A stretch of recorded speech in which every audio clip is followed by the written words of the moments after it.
shifting from right to left. Play action to that side. Rolling right, looking. Fires in the end zone. Gonna be caught. Touchdown. That's a tight end from 15 yards out. Welcome to the Bowl Season Stories Podcast, Season 3, Episode 6. I'm Nick Carparelli, the Executive Director of Bowl Season, and today we are joined by the Commissioner of the Mid-American Conference, Dr. Jon Steinbrecher, and former Syracuse wide receiver, Qadry Ismail. Also joining us is the CEO and founder of Team IP, Randy Sparks. If you missed any of our previous episodes, you can catch them on Spotify, Apple Music, YouTube, or anywhere else you listen to your podcasts. And if you enjoyed today's show, we'd appreciate you to like, subscribe, and drop a 5-star rating. And as always, you can follow all the bowl season news on our website, bowlseason.com, and on social media at Bowl Season. Today's show is brought to you by Sport Radar, reimagining immersive experiences for sports fans and bettors. Our first guest was named the 8th commissioner of the Mid-American Conference in 2009. This is his third commissioner job, as he has held the same title at the Mid-Continent Conference, now called the Summit League, as well as the Ohio Valley Conference. He is currently the longest tenured FBS commissioner at 15 years and is the only person to serve as commissioner in all 3 NCAA Division I subdivisions, entering his 30th year overall. Please welcome to the show, Dr. Jon Steinbrecher. Jon, thanks for joining us. Nick, it's so good to be with you. The longest tenured FBS commissioner. I don't know what that means. It means you've been around for a while, obviously, but it also means that in your role, you've kind of seen the modern evolution of FBS football. How have you seen the game change over the last decade and a half, both good and maybe not so good? Well, an assortment of things, I guess. Styles of play have changed, right? We've seen much more of an evolution of up-tempo, a little more wide open, those types of things. And that's really been kind of fun to watch. It's exciting football. Off the field stuff, clearly what we've seen with, I don't know if transfers as much as people think, because there was always a fair amount of that going on in various levels, although certainly the evolution of the transfer portal, which was intended to make it more transparent, it's done that exactly, and that's brought ramifications. Layer on top of that name, image, and likeness, which we didn't do a very good job as an enterprise of managing, so it's an unregulated space. And that's certainly created a lot of the churn we've seen in it. On top of that, we have a fair amount of realignment going on, which is not unique. It's occurred at various times throughout the enterprise of intercollegiate athletics. Probably the timing of that is increasing because it's linked to television contracts. And as TV contracts, or at least in this current iteration, are getting shorter in length, the time periods where we have, I guess, relative stability are decreasing. Yeah, you make an interesting point, Jon. It's a lot of the change we're seeing going on is not unique to this time period. It just seems like so much of it is happening all at once, right? As well as some new things coming in. Right? Well, that's very true, and it's unique in that it really hasn't occurred on this scale at what I would call the upper end of the food chain. You know, the Pac-12s, the Big Tens, the Big 12, that sort. You've seen a lot of that at the Division I subdivision, the FCS subdivision. My first commissioner's job, my first day on the job was the day we had 6 schools depart and join another league. Now, we knew that in advance. So that's been going on at various levels. The media hasn't really paid a whole lot of attention to that until you're dealing with schools and conferences where there's a little more revenue involved in the conversation. Well, there's certainly a lot for you to manage in your current role, but I want to go back to your college days where you were also juggling a lot. You were a 2-sport college athlete in the 80s at Valparaiso. You managed to balance football, tennis, and academics, of course. What was that experience like, and how do you think it helps you relate to the student athletes you govern? You know, it was a great experience. One, I love to compete. And so to be able to play a couple of sports that I had played most of my life through college was really awesome. And the fact that they were really 2 different sports, when you, as I've gone along in my career, I've appreciated, I played, sport of football, which is kind of the ultimate logistical sport in terms of managing it, in terms of how it's conducted. You know, everything is, you go on a road trip, everything's managed down to the last minute. You go on a tennis trip, it's show up, get in the van, hit the road. Coach, can we stop and let's get a snack here or something? You know, it's a little less regulated, but it still comes back to relationships, competition, driving yourself towards excellence, those sorts of things, and then managing all the other things in your life. You can do that. I had 2 majors in college. You know what? If you want to excel academically and athletically, you can. You just have to put the time in. And really, my academics got better because of lessons I learned in sport. And it's work on your weaknesses. Don't ignore them. All those types of things. And so if you're struggling with something academically, you don't ignore it. You dig into it. You get down into the fundamentals of it. You go get help. You do all those things and spend time on it. And it's amazing when you do those things, you get better. Last year, the MAC won its second Bowl Challenge Cup. For our listeners, that award is given to the conference who has the best winning percentage during bowl season. Ohio, Buffalo, Bowling Green, Miami, Eastern Michigan, and Toledo all participated in bowl games. What does this mean to the conference, and what do you think it says about the strength of MAC football? Well, we took a lot of pride in it because it was a great way to wrap up the year. And it was a year in which we started. Our September last year was not one of our better ones, which is when you play the most of your non-conference games, which is where you start to build the notoriety of your teams in your conference. And so to come into postseason play, have really good matchups. And we thought going into the bowl season, I thought we had really great balanced matchups, that all the games were toss-ups. And what was really gratifying, we end up with a 4-2 record. We could have as easily been 6-0. We could have been 0-6. I think the 2 games we lost by a combined 9 points. By the same token, the games we won were all really close games. That's what you want for bowl games. It keeps eyeballs involved. The kids are excited about it. And it's no different in football than in really other sports. You build reputation and notoriety on what you do in the postseason. Those games leave a lasting memory. They're played in time slots where there's very few other people playing, lots of people paying attention. And so to go out to excel then is really a great kick in the pants and helps carry you into the next year. Well, not a surprise that a football game involving a MAC team is exciting and goes down to the way you operate, which leads me to my next question. We have to talk about the phenomena that is Midweek MACtion. The MAC is beloved by football fans for providing football all 7 days of the week. You know, once you get into October, November, you know, you can turn the TV on in the middle of the week and see a college football game. And if it wasn't for the MAC, you might not be able to do that. Tell us about that strategy and why it's so important to the league. You know, we've been playing midweek games in November for, 15, 18, maybe going on 20 years. And it's interesting. We didn't invent midweek football. I'll give that to Mike Slive when he was commissioner of Conference USA. Worked with Chuck Gerber with ESPN at that time, and they developed that time slot. Conference USA took it and ran with it when Mike went to the Southeastern Conference and they had a new commissioner came in. They decided to move out of that slot. We came into it and have really taken it and embraced it. And what it's done is provided a unique time to showcase our member institutions, our teams, our players, our coaches. Really, there's very, very few times when you play throughout a college season that you have clear error, and yet we're able to get that. And so when you have compelling stories to tell, it gives you the palette on which to paint that picture. You know, I go back about 10 years when we had Northern Illinois had that great year. In fact, I think it's 7 years, and ended up going to the Orange Bowl.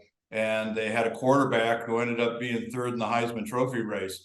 I don't know if we get that if we don't have the ability to showcase Northern Illinois that year. We had something similar with Western Michigan the year we ended up putting them into the Cotton Bowl. You know, it gives us a unique opportunity. It's helped grow us from being a really nice regional conference to having a national brand and national imagery so that our coaches can go anywhere in the country, can talk about our schools, recruit to our schools, talk to moms and dads and grandmas and say, even if you're on the West Coast, you're going to be able to see your son play every game you do with us.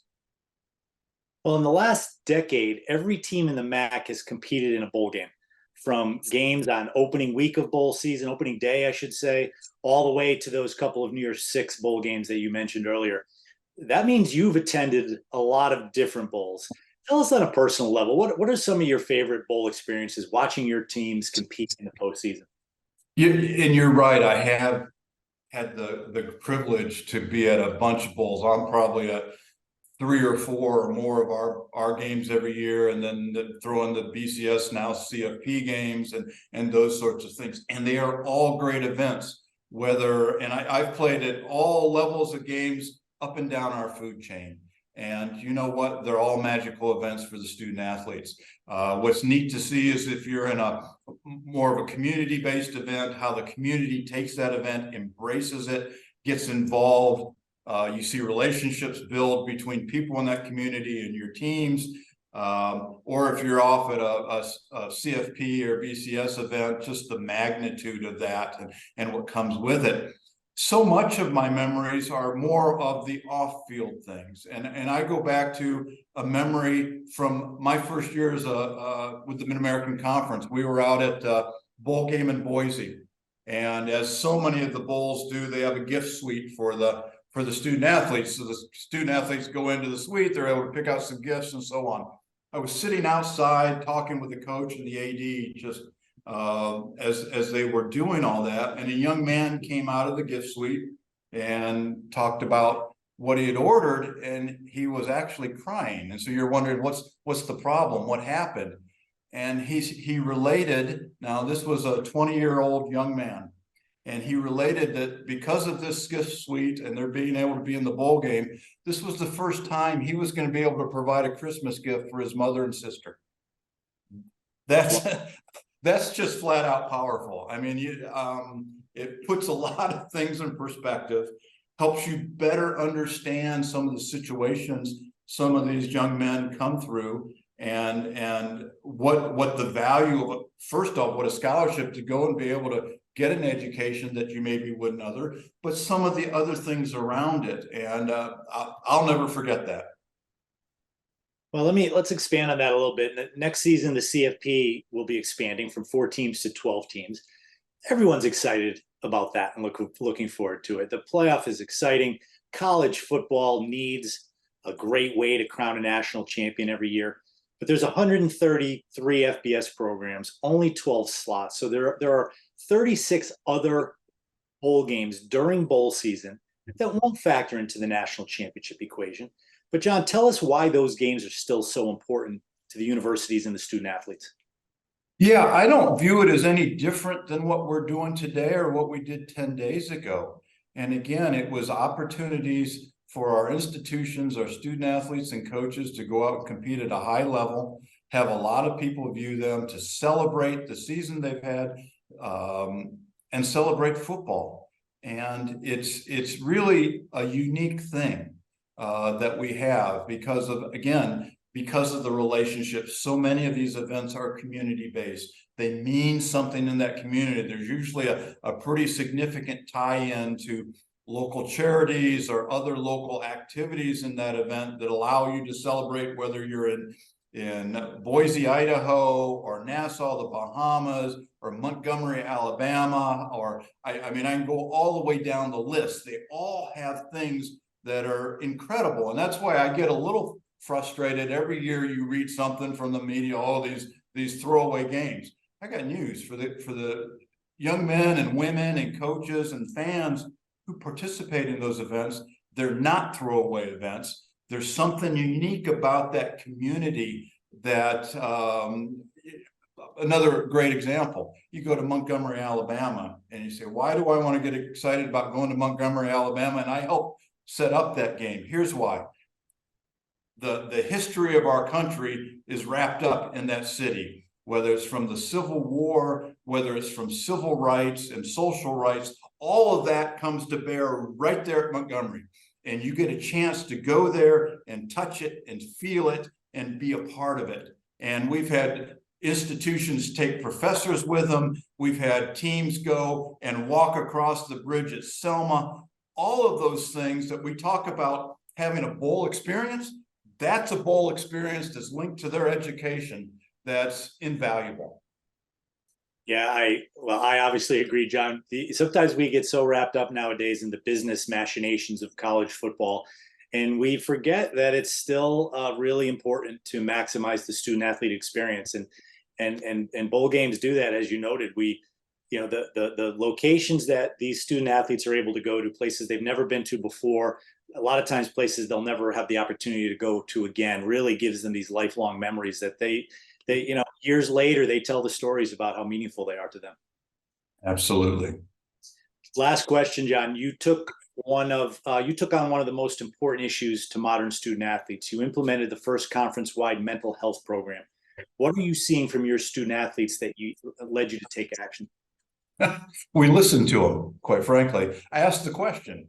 When I first came in, we talked to our student athletes, and one of the issues that came up was around the amount of time they spent on their sport.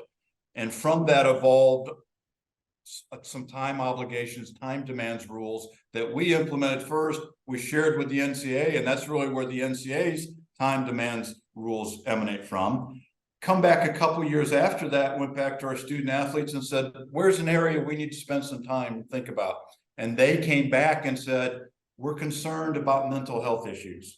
I had not been tracking on that. And so we put together a group, spent about 18 months, dug into it, and came out with a nice template of best practices, things we ought to be doing. And it's resulted in a great deal of investment on our end to support our student athletes, to provide greater pathways for them to seek assistance if they need it, to focus on eliminating the stigma around mental health, understanding that for a student athlete to excel, to be as good as they want to be, both in the classroom and on the field, they need to be physically fit, they need to be mentally all there, they need to be spiritually all there. And so if they're deficient in any one of those areas, they're not going to really excel to the level they want. And so it's treating a mental health issue, whether it's depression or anxiety or an eating disorder, we could go on, treating that, thinking about that in the same fashion that we think about a sprained ankle or a busted up elbow or things like that. And teaching our coaches and administrators and student athletes to think along those ways. And then again, providing the pathways to seek assistance when necessary. Well, John, we really appreciate your time. You and I have known each other. You've been commissioner of the MAC for 15 years, so it's been at least that long. Always had a lot of respect for you and the job you do, the way you conduct yourself, both personally as well as in your job. And I don't know, John, you must be doing something right. You've managed in this era of chaos in college athletics. You preside over maybe one of the most stable conferences in terms of membership in all of Division I. So congratulations on that. Thank you for all you do for the game of college football, and thanks for joining us. Nick, it's been a privilege to chat with you today. Take care. The forecast for this tax season? It's going to rain refunds. Lots of refunds. File for less and get more with TaxAct, the official tax filing software of bowl season. Go to taxact.com to get started today. Welcome back to the show. Our next guest was a wide receiver and kick returner for the Syracuse Orange and was drafted by the Minnesota Vikings in 1993. He played 10 seasons in the NFL with 5 different organizations and is best known by his nickname, The Missile. Please welcome to the show, Qadry Ismail. Qadry, thanks for joining us, buddy. Appreciate you having me on, Nick. Let's jump right into your time at Syracuse. You were recognized as an All-American in both football and track. I believe the only person other than you to do that at Syracuse was Jim Brown, so pretty good company there. As you reflect back, tell us about your time at Syracuse and how meaningful those years were for you now that you look back at them.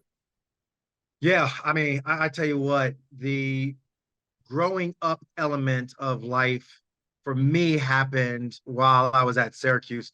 I was recruited by Randy Edsel, who was a very just awesome recruiter when it came to, getting a talent pool of players to come to Syracuse. And, my senior year of high school, he invited my brother and I up to Syracuse to watch them take on Penn State. And literally they just came right out hot, right out the gate. I remember it was a play pass. Don McPherson slung it down the field on a post route to Rob Moore for the opening salvo, if you will, of an incredible game. Rob scores a touchdown. You couldn't hear, literally, my brother was sitting next to me. You couldn't hear anything that was going on. It was that deafening of a crowd. And they go on to have an undefeated season.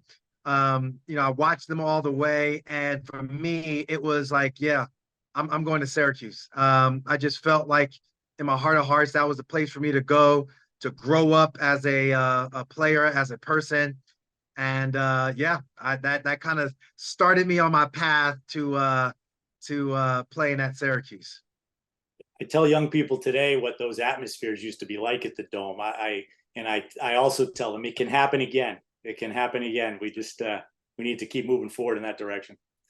Absolutely. I think one thing about the Carrier Dome that was, in my mind, a unique place to play.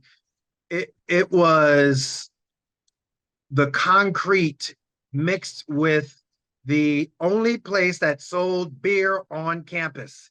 Somehow they got a legislation passed that gave them the opportunity to do that. Most schools didn't do that. They wouldn't do it. They didn't do it, but Syracuse found a way.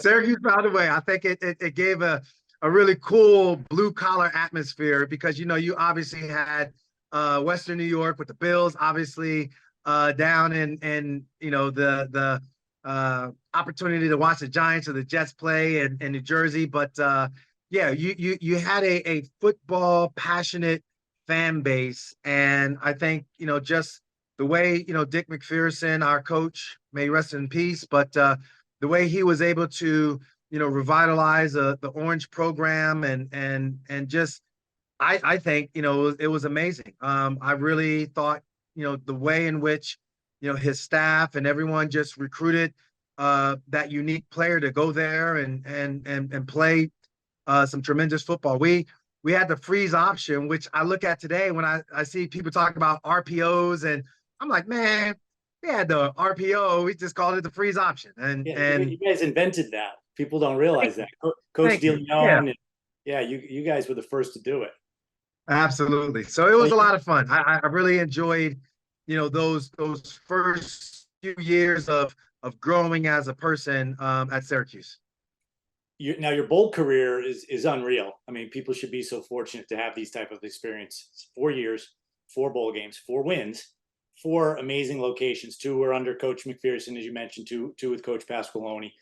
You played in the Peach Bowl in Atlanta, the Aloha Bowl in Hawaii, the Hall of Fame Bowl in Tampa, the Fiesta Bowl in Arizona. Tell us a little bit about those experiences and how they've stuck with you throughout the rest of your life. Well, it's interesting. The Peach Bowl, again, I was a redshirt freshman, and I primarily was on special teams. And, that's something where, you make your bones on special teams.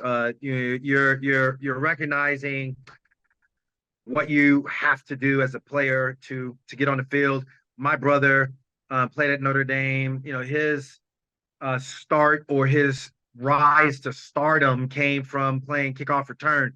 So for me, I was a kickoff returner, and I was like, all right, if my brother can do it, I can do it. And so I was really inspired. Well, we play Georgia, SEC school. We go down to Atlanta. Everyone is talking about, Georgia Bulldogs. I actually met a couple of players from that team. We had the Peach Bowl. In all bowls, they usually bring both teams together in some form or fashion. So I met some of the players. We hung out, and I was like, wow, some good dudes.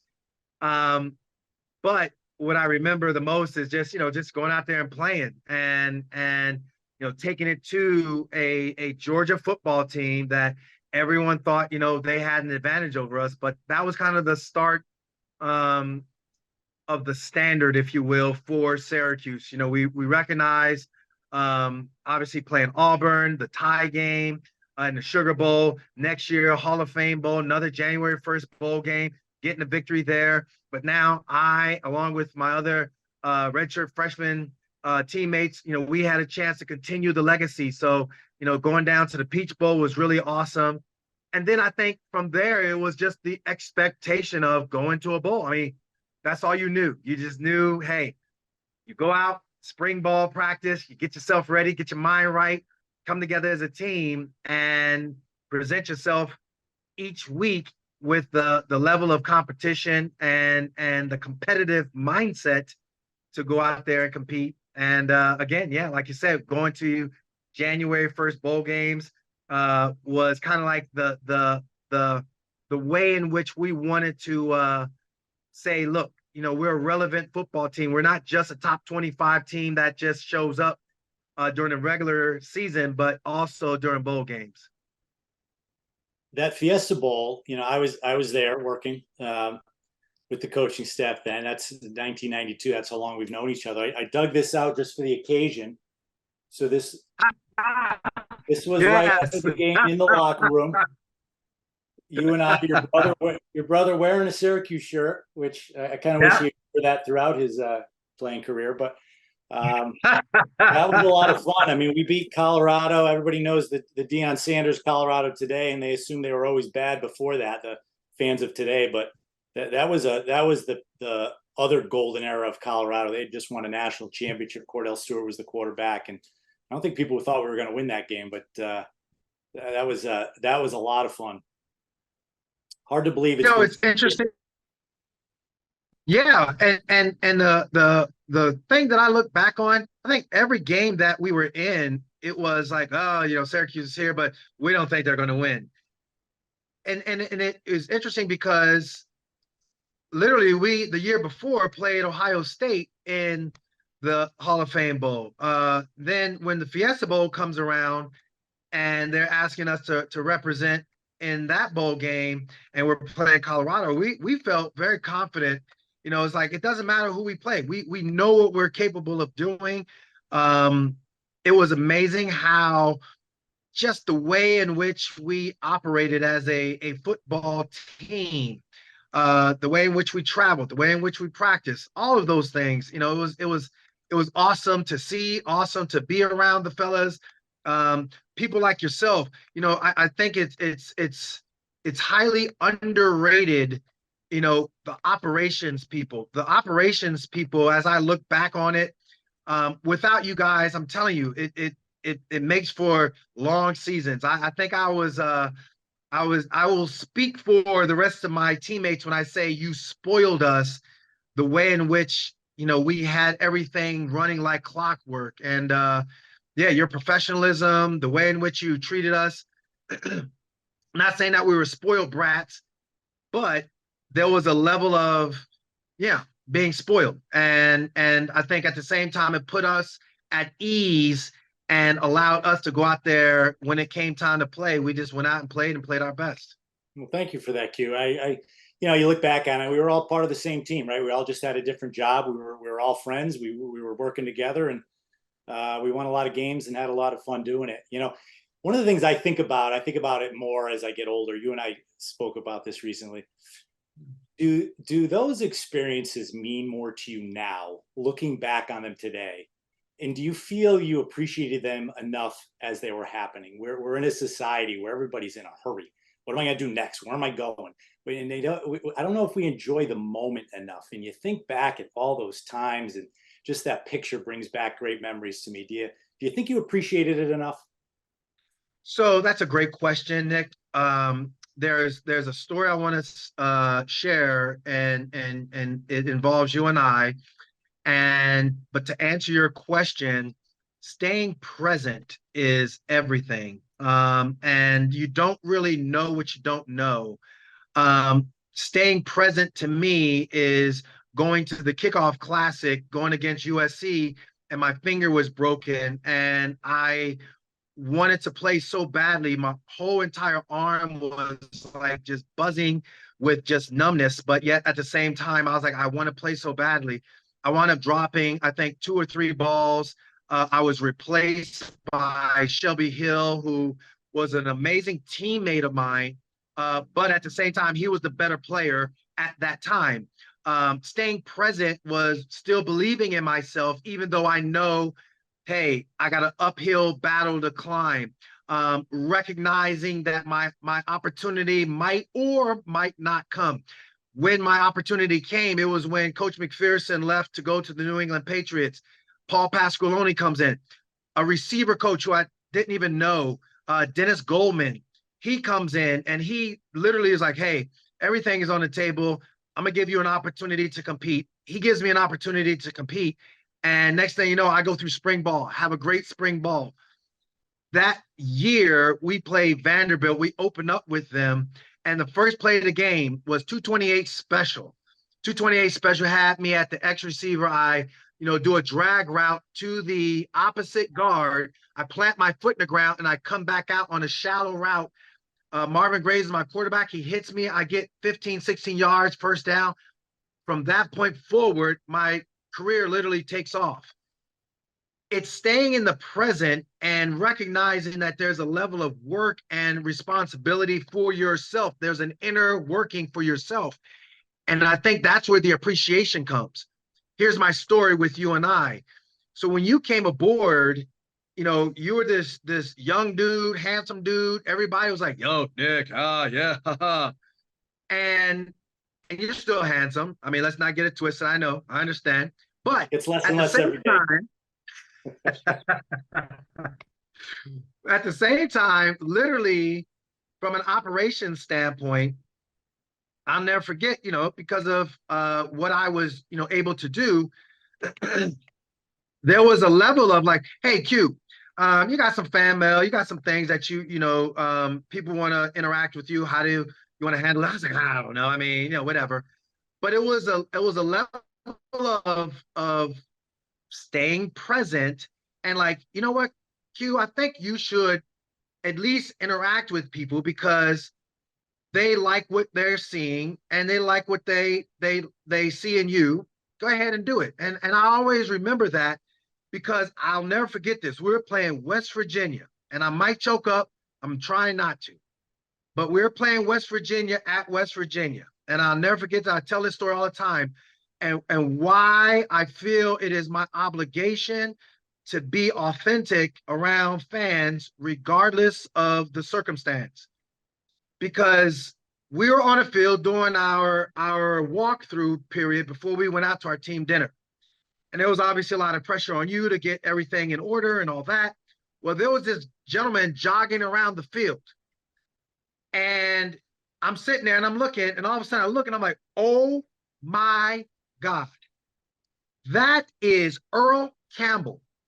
Earl Campbell, for those of who might not know, Heisman Trophy winner, played at Texas, had an amazing career as the Houston Oilers running back. Number 34, Tyler Blue, or Texas. He was from Tyler, Texas, to Tyler Rose, excuse me. Love ya blue. Love ya blue, Houston Oilers. I thought I was going to be Earl Campbell when I grew up. When I first played, I had my thigh pads. I was this kid, maybe, I don't know, maybe 90 pounds, if that. I had 2 thigh pads in my pants because I wanted my thighs to be as big as Earl Campbell. So you had the pressure of getting everybody into the locker room, change on the bus. I was like, Nick, I am not going anywhere until I meet Mr. Campbell. And this is where I get choked up because you were like, you saw the intensity in my eyes. You were like, all right. You could have been a jerk. You could have been all that, but you were very gracious that day. And literally my childhood hero, Earl Campbell, like he stopped, he came up to me. I was like sitting there in awe. Whew. I mean, it was a moment for me that I'll never forget. But it was because of your ability to just, hey, stay in the moment. you could have been like, oh no, we got a schedule to keep. We got this, we got that. Man, I mean, he was so amazing. He was giving a speech to the local hospital there, and he was so gracious with his time. I mean, I don't care if there's people asking for my autograph, or if I'm out and about. I do a ton of TV and radio, current day and all that. Been doing it for the last 2 decades, and it just that memory there stuck with me for forever. You know, he was gracious, but I also remember, you know, Nick Carparelli could have been that jerk, but he wasn't. And again, it's staying present. It's allowing a boyhood memory to be manifested, and for me to be able to just have a lasting memory that I'll always cherish. Well, thank you for that story, Q. I don't remember that story. I do remember Earl Campbell being there, but I don't remember the role I played in you meeting him. And yeah, that's it makes me feel good to think that. I've always tried to stay in the moment. When you remember our operation back then, it was pretty intense. There was a lot of pressure, not a lot of room to deviate from the schedule. But it makes me feel good to know that I was in the present then. I'm sure I realized how important that was to you, and the memory, obviously the memory that created was worth risking being a couple minutes late. And I'll say this, Q, you kind of treat, you try to treat everybody equally. I would actually say fairly, but you kind of treat people the way they treat you and the way everybody acts. So, to go out of my way for you was probably a little bit easier than it was for some other guys. We won't mention names, but I don't know. I'd like to think that I would have done that for anybody, but for you, happy it happened. Let's move on. After a very successful college career, you were drafted in the 1993 NFL draft by the Vikings. Take us through draft day and how you felt the moment you realized, wow, I'm a professional football player. I tell you, my brother, Rocket, everybody knows him as a Rocket. His career at Notre Dame was epic and all that, and it was motivating to me. And there were only two people at that time. So we are recording this, and in full disclosure, I'm on my mobile device. At my facility, I have my camera set up. I do a ton of podcasts and all that. But I was just running some errands, and I was like, you know what? I got to do it at my place. I'm going to do it on my mobile device. So be it. And with all that said, for my brother and I, his climb to the heights that he had back then, and there was another guy by the name of Michael Jordan that still to this day, people who have never even known he was a basketball player, they wear his merchandise. I mean, those two guys were people that motivated me. And I'm laughing because, where I'm on this mobile device, well, we had VHS tapes. And that was the way I looked at the Michael Jordan highlights. And if I was so graced with someone sending me a Rocket VHS tape to slap into my player, my VHS recorder, I could go ahead and watch it on the screen and low def.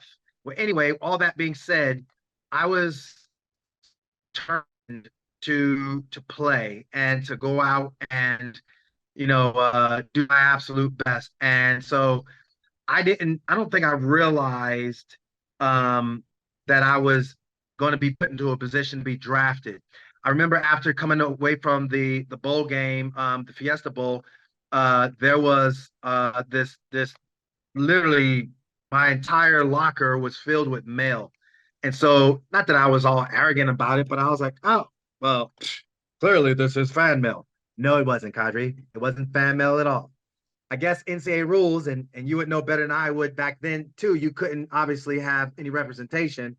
So y'all took our mail that was addressed to us that were from different agents.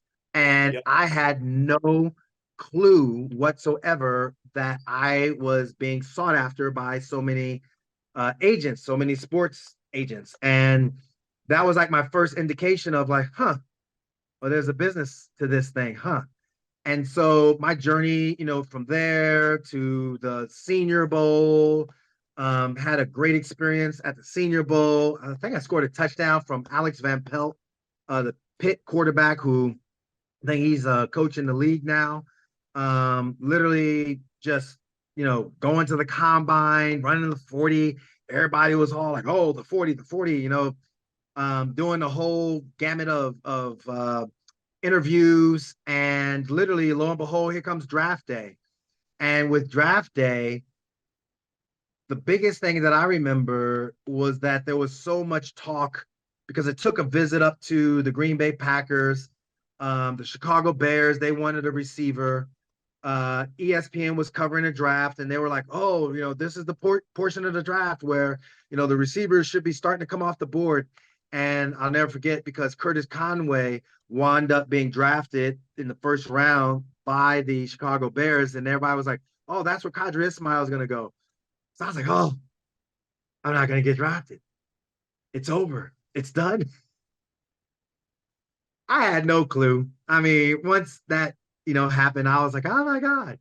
But then I get this call.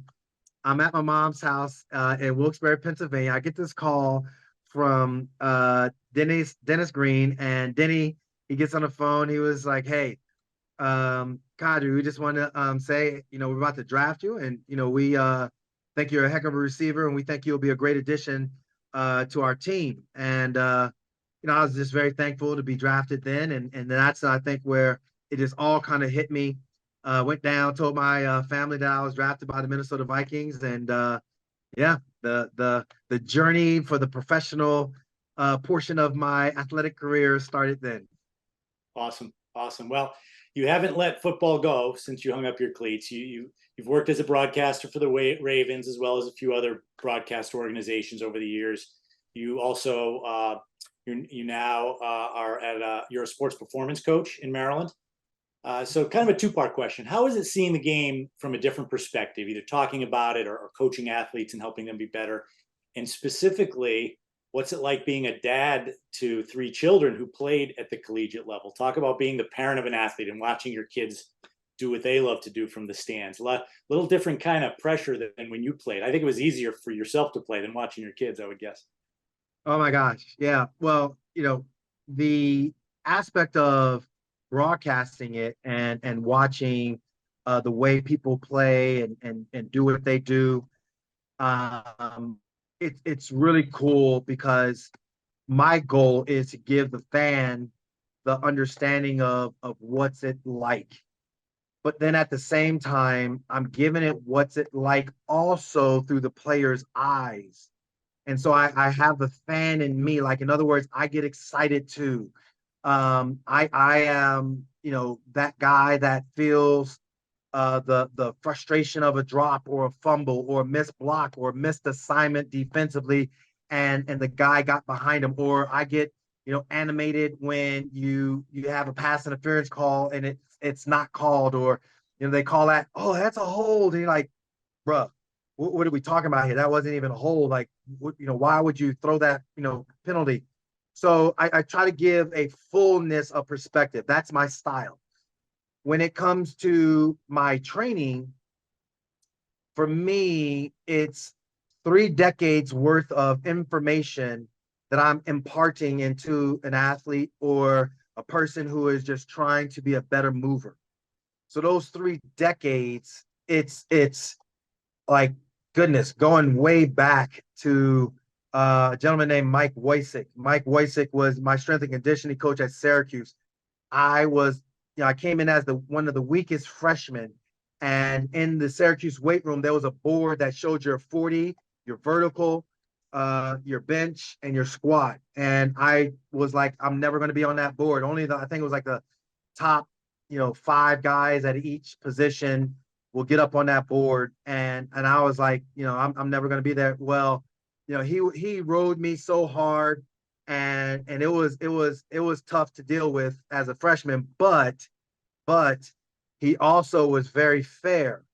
And I love the man, and just the way he helped prepare me. Without him, there is no 2-sport All-American. There is no trivia. Who's the first two-sport All-American at Syracuse since Jim Brown. There's no trivia if there's no Mike Wojcik encouraging me and also saying, I'm giving you permission to skip out on winter workouts to go and train with the track team. So my full lens of training, both mentally and physically, both adult and child, comes from 3 decades worth of experiences. And so that's how I kind of have my foundation. Now, when it comes to my kids, it was interesting because I think early on in their career, I was hard on them in the training aspect, but I was also loud. I was so bad as a parent watching games from an official standpoint. I never really care. I could care less about, living vicariously through my kids. I'm like, yeah, whatever. Been there, done that. I've been to the Super Bowl, bro. Trust me.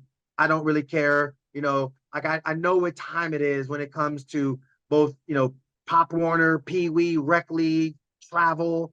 My daughter was an amazing athlete, and she literally, I think she went to like 5 regional championships in high school. She won, I believe, 2 or 3 state titles in basketball. She was just phenomenal, and she's more of a legend in the Baltimore area than I am. So people will say either one or two things here. It's like, hey, aren't you Rocket's brother? I'm like, yeah. Your brother went to Notre Dame. Yes, he went to Notre Dame. Oh, wow. Hey, man, your daughter, didn't she? And I started laughing like, yes, I am Qadry Ismail's dad. Yes, that's me. But I say all those things with pride.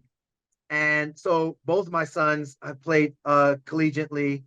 And my youngest, he's still in school now. He's actually, the NCAA, once COVID hit, they granted him an extra year eligibility. And he was like, you know what, I'm going to take it. And so he's down at Samford playing wide receiver. So it's really cool to interact with him. I get a chance to, talk about nuances of route running, nuances of, concepts, how to, recognize different defenses, what the defensive backs are thinking and doing. So it's a lot of fun just wearing multiple hats as a father and as a trainer. Last question for you. You have a pretty fast family. Okay. You're Regib, the Rocket, right? Came first, went to Notre Dame. Fast dude. You're the missile. You have a younger brother, Suleiman. It's pretty fast. Okay. Who wins in a 40-yard dash? 2-part question. In your heydays, so let's say mid-90s, and then today. So I will honestly say this, because this is, if I had a penny, not a dime, not a quarter, a penny, for every time someone has asked this question, bruh, I would fly you into my studio and we'd be having our own just like next level podcast with all the bells and whistles. He literally ran the 10th fastest U.S. time, all time, in 55 meters. His 0 to 10 was like epic. Like his 0 to, put it this way. When I was running the NFL fastest man contest, and, I didn't really care about whether or not I won it or not, or, just I was down there. I was like, oh, the NFLPA calls me up. Hey, we were looking for a participant in the NFL fastest man contest. Yeah, we're going to pay you a couple $1,000 to be a participant. And, oh yeah, you got an all paid trip. Done. I'm there. Click. Tim Brown, my brother's teammate, for that time Los Angeles Raiders. Tim Brown's a Hall of Fame wide receiver, won a Heisman Trophy at Notre Dame. And Tim, he and I obviously knew each other well. And so Tim comes up to me, goes, hey man, I don't think people realize how fast your brother is. And I was like, Tim, like give me your point of view. So the Raiders, they covet speed. That was their big thing. You got to be fast. You got to be fast, the whole 9 yards. Every receiver on that team ran 4.31 or better. The one kid, Alexander Wright, ran easy 4.2 like it was nothing. You had James Jett, who was a part of the Olympic 4x100 meter winning relay team. He was a gold medalist. You had Tim Brown, who, like I said, he ran 4.32. You had, I think at that time, I believe Willie Galt was still playing. He might have been either on the outside looking in, but there was a couple of other fast dudes that was on that team.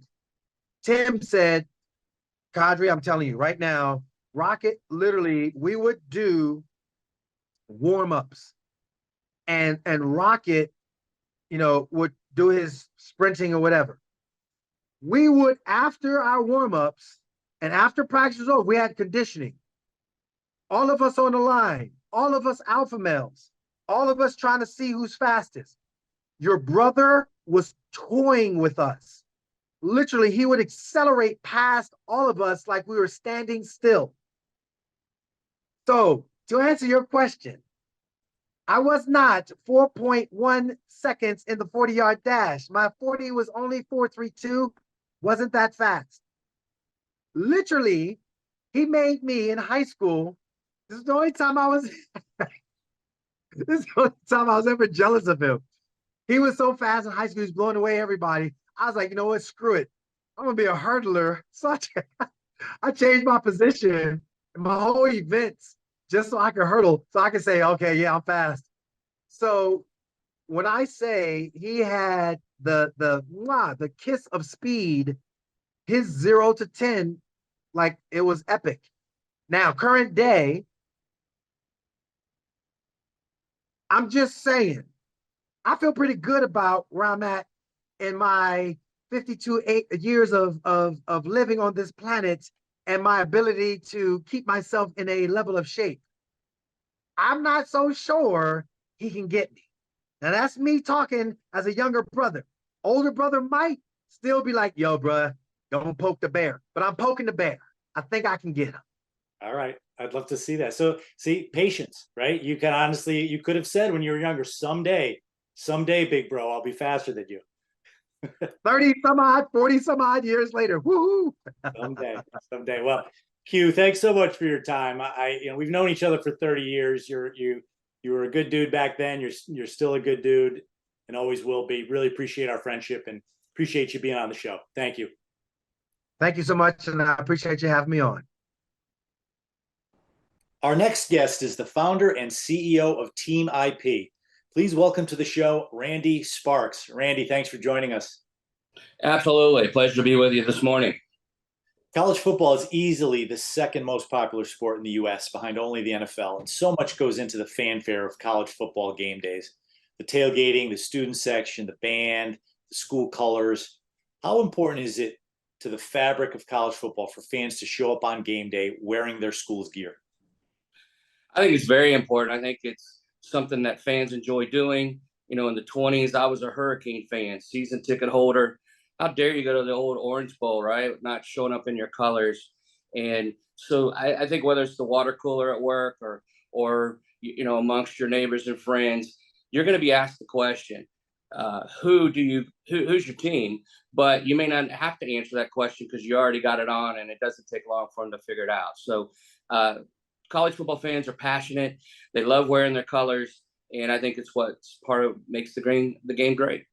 Yeah, you walk up to a game and you're just kind of eyeballing each other, seeing what each other's wearing. You form an opinion pretty quick whether you like that person or not. I think that, or you go to an away game and you're outnumbered. Yeah, that's right. It's a certain personality trait, I think. Somebody who wears their visiting team colors proudly amongst in college football, sometimes 100,000 wearing the other color. Absolutely. I think one of the best parts of bowl season for me is doing just that, walking into the stadium on game day, seeing two sets of fan bases in the stands, ready to celebrate their team's great season. You often see the stadium, the way they seat the fans, it's basically divided in half by school colors, right? You have one half one team's colors, one half's the other, leaves no doubt which side is rooting for which team. Team IP is a national leader in experiential marketing for championship merchandise at events just like bowl games, producing decorated apparel and branded products for fans for over 30 years. Tell us about your approach at Team IP to servicing the fans on game day and throughout the year. Well, the same reason why they want to wear their uniform, their jersey, and their colors.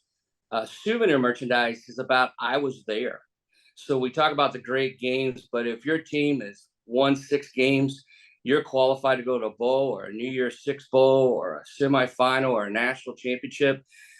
Not only are you supporting them, but if you're one of those fans that gets to go to the game, gets to go to the team hotel, gets to be in that stadium and feel that excitement, Team IP's there to make sure that that souvenir merchandise goes home with them.